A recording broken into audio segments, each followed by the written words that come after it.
I do not waste a thing. And so when I am done with my watercolor pads, I end up with these hard pieces of cardboard, and I'm not really sure what to do with them. But let's experiment and see how we can not throw these away and use them for some additional art. Okay, so I have this board all prepared. It's the back of that Arches paper. I could paint this with acrylic paint. I could collage it. I think for the size of this and what I want to do, I am going to collage it. And I want to do something a little interesting. I'm going to collage it with parts of a book that I'm going to rip apart, and then collage on back to make that the background. So let's do this together. I'll speed it up because it's going to take a minute, but I'm going to cut all this book up.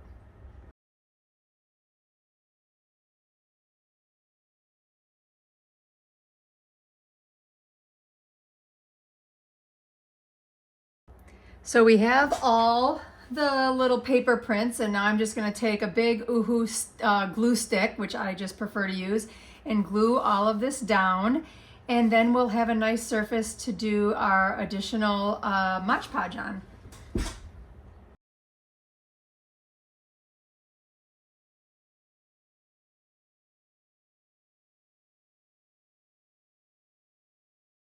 So next, something you didn't see me do, I painted a bunch of cheap watercolor paper, different colors. I did pinks, I did some blues, I did some greens for us to make our best guess attempt at making some sort of arrangement. So this is where you can play a little bit. We'll use what we have, and I'll cut out more pieces of scrap paper as we fill them in. But this is really play. You can arrange it one way, you can rearrange it before you glue it down. There's lots of things you can do. But what I do to begin with, just so I keep everything in one place, is this is my vase. Like, this for sure is going to be down here. This is all unknown. I am going to put a little table on the bottom, so I'm going to have the vase sit about right here. And so what I want to do to guide me, I'm going to put a line right here. This is like going to be my guideline to tell me, because this will go on last. Because, like, for example, I can be like, oh, I want this flower right here, and I can just play around a little bit and ensure that everything's going to fit before I put that on there. But I want that for my guideline right now. So I'm going to speed it up because this part does take a little bit of time, because there's lots of arranging, going back and forth, re-gluing, maybe adding more pieces. But I just wanted to show you kind of the process of how this is done.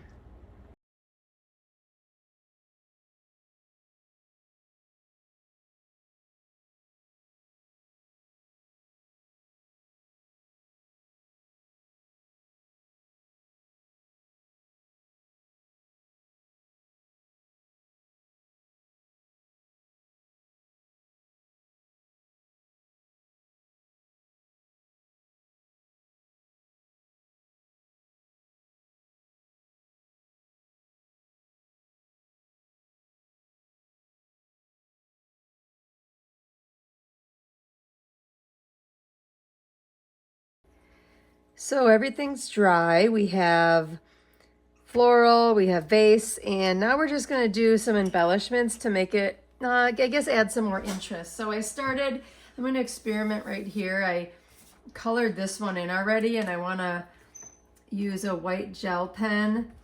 And I also have just a regular kind of marker too, that we can just play around and see what we like best with the flowers.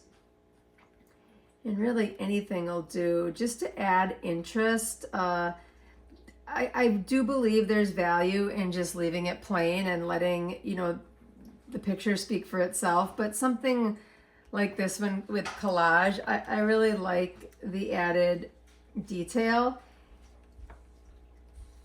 And you can really play around with it and have fun. None of this is realistic florals anyway, so you can kind of just pretend what you think maybe would be going on, whether it be creating a center or something a little bit more complex. I don't think I'm gonna go complex, but who knows?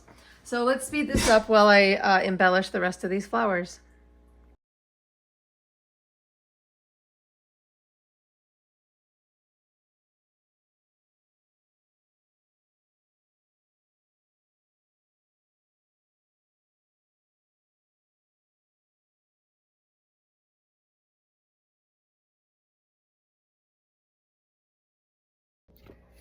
Okay, we are finished with our back of the watercolor hardboard. We were able to successfully save this from the recycling bin by doing a fun mixed media project of flowers. Isn't this cute? Thanks for watching.